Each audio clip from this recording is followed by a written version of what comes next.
Turkish devaluation is just a phase.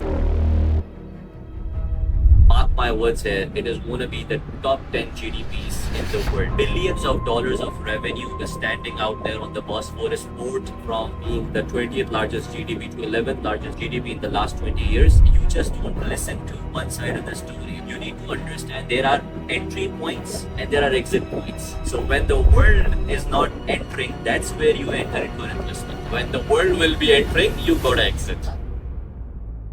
This is a very important question. Actually, I get it very often, even sometimes with the clients and even sometimes with other real estate companies. They are always like, you are doing so well in Greece and Dubai and, everywhere. And the markets are just going very well in there. In Dubai, it's like very hot. The market is flooding with clients and customers. Why are you still also wanting to sell Turkey? Because the market, to be honest, is very slow here, right? So, see, I'm a strategist. I'm by profession an economist, and the reason why I'm into real estate is because I always loved to make my own strategies for my investments, and today I do it for other people.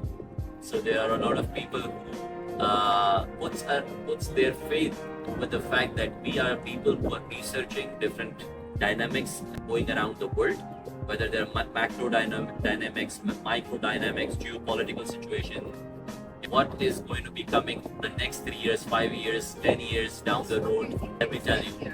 So I think, first of all, to buy something in Turkey at this point of time is the most optimal time to buy. The reason is because the market is actually slow and it's in recession.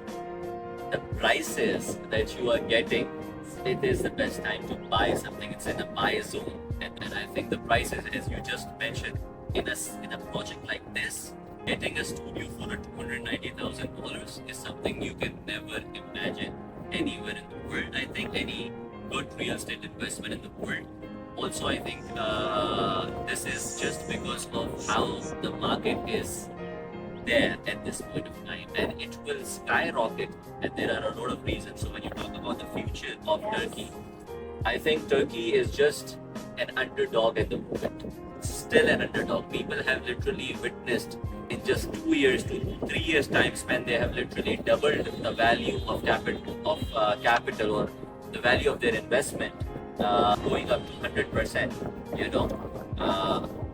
I think 2022, the statistics for Istanbul was 63% average net US dollar terms. I'm talking about net US dollar terms because this is, of course, like even when you eliminate the inflation, I am an economist by profession, so I always look at things in a different manner, and that is supply and demand.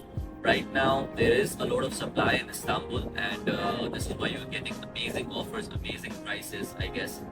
Tomorrow, I think Turkey being the center of the world, 2023, the year there when all the sanctions of this country got uplifted after 100 years, billions of dollars of revenue is standing out there on the Bosphorus port. They are digging oils, gases, all of these permissions they got after the sanctions uplift. And Turkey has great potential. It already has from being the 20th largest GDP to 11th largest GDP in the last 20 years. And I think, mark my words here, it is going to be the top 10 GDPs in the world.